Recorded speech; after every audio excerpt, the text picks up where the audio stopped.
Hi everyone, this is Gilda Dunn from the Behavioral Health Team at Early Connections Learning Centers. I hope all is well with you and your families. And as usual, we're here to just share information to make this time easier and more fun for you and your children while at home.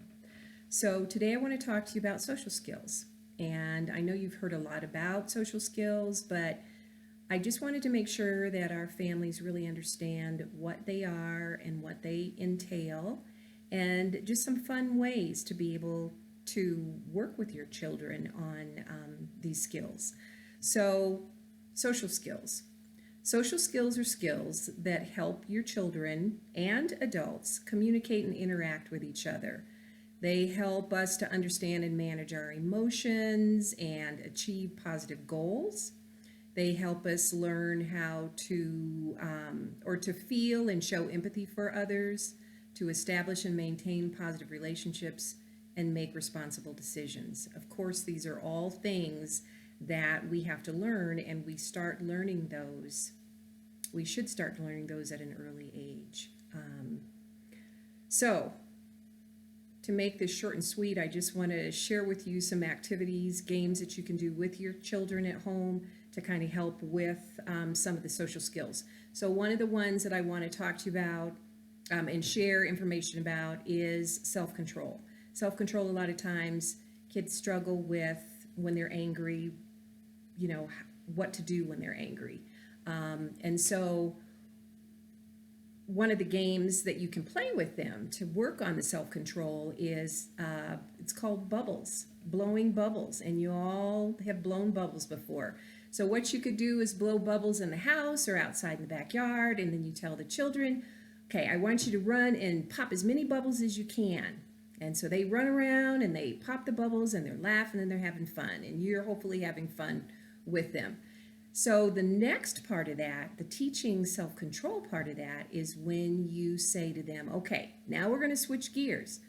I don't want you to pop any bubbles. I'm going to blow the bubbles, and you have to watch those bubbles float to the ground and pop themselves. You cannot touch a bubble. And I know that's going to be hard because that's what they want to do. I mean, to stand there and just watch these bubbles blow around and hit the ground, it's not as much fun. So believe it or not, you are teaching them self-control. I know most of you have heard about Simon Says. Simon Says is another game where they're listening to follow the direction, and they're also having to control what they do. So those are two really fun, quick activities that you can do with your children while they're at home.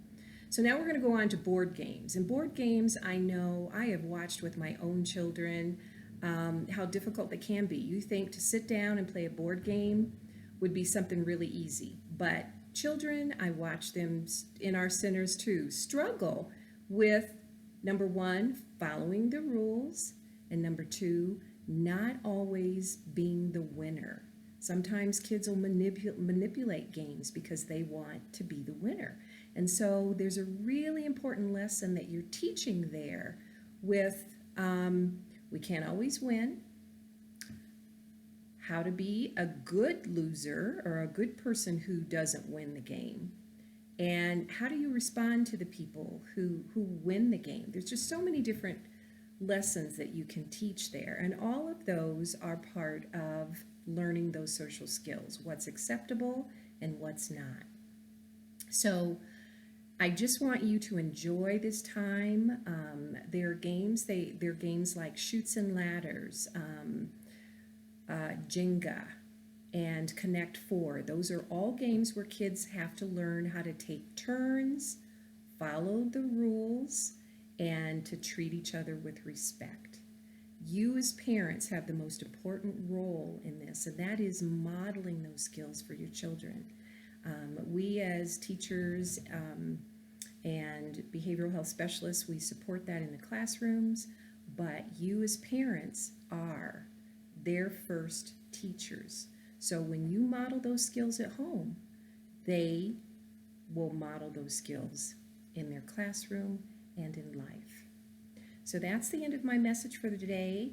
If you have questions or need more ideas, feel free to email me at gdunn@earlyconnections.org.